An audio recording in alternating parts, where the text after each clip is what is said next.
السلام عليكم، معاكم عمر خيري وده اكسكلوسيف ريفيوز. النهارده معانا تجربه فريده جدا لمعرض فيرست موتورز في دبي في الامارات طريق الشيخ زايد. معرض فيه كميه عربيات اكزوتيك، عربيات سوبر كارز. نبدا بقى نشوف الناس دي عايشه ازاي. لو حد معاه شويه فلوس عايز يبعترهم يجي يعني على كده مع بعض.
طبعا كلنا فاكرين العربيه اللامبورجيني كونتاج دي، اللامبورجيني كونتاج الجديده حاجه كده وهم. هو الصراحه يعني انا خايف اقرب لها.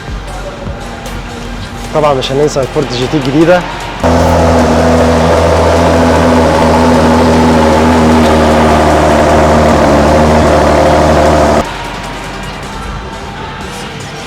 في بقى الجزء بتاع الناس الغلابه اللي هو الناس اللي معهمش فلوس قد كده، لو عايز يشتري عربيه بوجاتي عندنا 3 عربيات. بس متهيألي اللون المط ده مش هينفع عندنا في مصر، يبقى فيه تراب كتير. فاحنا لو حد عايز يشتري يا جماعه انصحه ان هو يشتري اللون الجلوس. بس المشكله الخطين البرتقاني دول بيفكروني بعربيات 28 زمان كان فيها نفس الخطين دول. ناخد الانبهار الثاني، الخطين دول يا حضرات مش زينه. انت حضرتك بتبقى ماشي في الشارع بتلاقي فيه خط ابيض في النص عشان يحدد لك الطريق. فبرضه يعني نشوف لنا حاجه ثانيه. عادي. دي بقى اعتبرها سقطه في المعرض ده، ان هم جابوا عربيتين نفس النوع ونفس اللون. المفروض يجيبوا الوان ثانيه، يعني افرض واحد عايز لون ثاني يعمل ايه؟ بقى لو انت واحد بتحب العربيات الهايبر كار اللي هي بتبقى هايبرد وبنزين مع بعض، فعندنا العربيه الاف اس 90. العربيه دي فيها موتورين بتطلع تقريبا 986 حصان، فممكن تختار منها. عندهم للاسف 4 الوان بس، عندهم الرصاصي والاحمر والاسود وفي اللون الغريب بتنجاني. عارفين اللون البتنجاني اللي كان بينزل في العربيه اللي انت الجمل اللي هو نفسه بالظبط. تعالوا نشوفه مع بعض. هو حلو اللون البتنجاني، يعني عاجبني.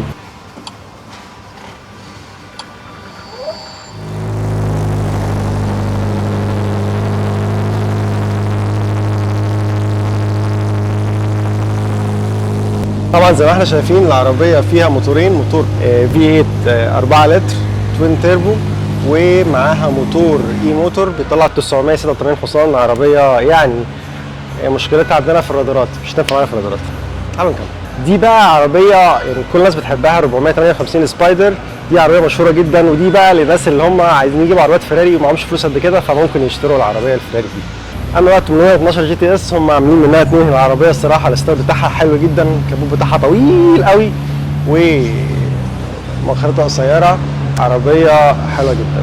اما بقى الحته اللي بلو دي العربيه الفراري ال 599 جي تي او. دي عربيه كومباكت كده صغيره علشان الناس الغلابه برضو اللي بيحبوا يشتروا العربيات الفراري. طبعا انا اكتر حاجه عجبتني في المعرض ده الحته اللي هناك ده. تعالوا نشوفها مع بعض. كلنا واحنا صغيرين كنا بنحب العربيات جدا، وكانت في عربيات فيراري مشهوره بيها جدا، هي العربيه الاف 40 والانزو. في هنا اهوت في المعرض ده 3 عربيات فيراري انزو. العربيه دي تعالوا كده زي ما احنا شايفين، دي العربيه رقم 1 من 399 عربيه انتجوا في العالم. العربيه دي فيها موتور 6 لتر 12 سلندر، طلع 660 حصان. العربية دي حاجة كده وهمية. دي اللي بعدها الثانية اللون الأحمر والأسود.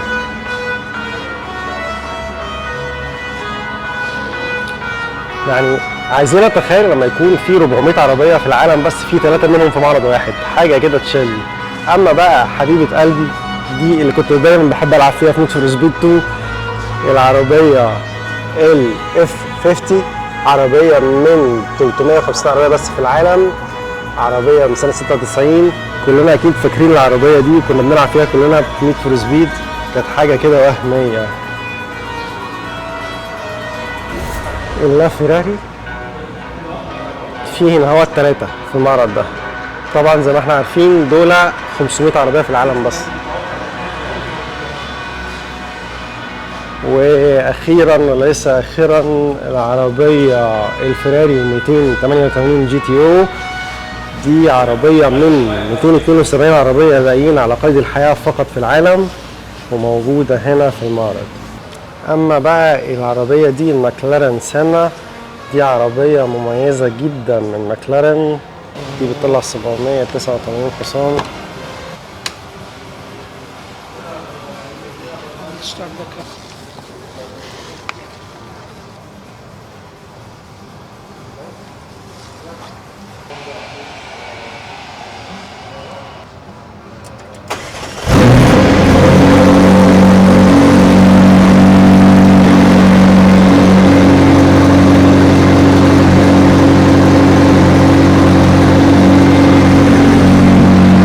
الجزء بتاع اللامبورجيني معانا العربيه اللي كنت بحبها جدا في نيد فور سبيد 3 هوت بيرسوت، العربيه المورسيلاجو.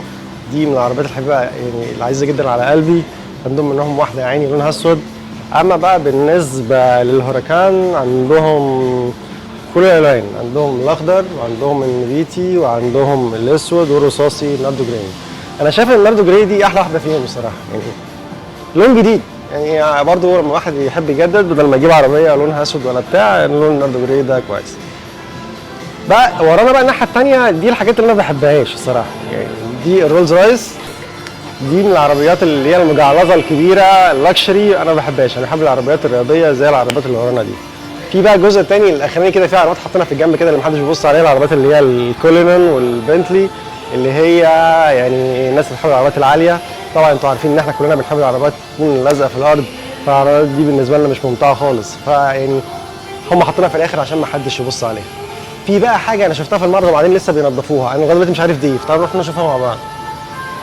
الوحش ده اسمه بوجاتي ديفو، واحدة من 40 عربية تم إنتاجهم في العالم فقط على نفس قاعدة عجلات البوجاتي شيرون. طبعا العربيه دي البادي بتاعها بالكامل كربون فايبر، حاجه كده قله ادب.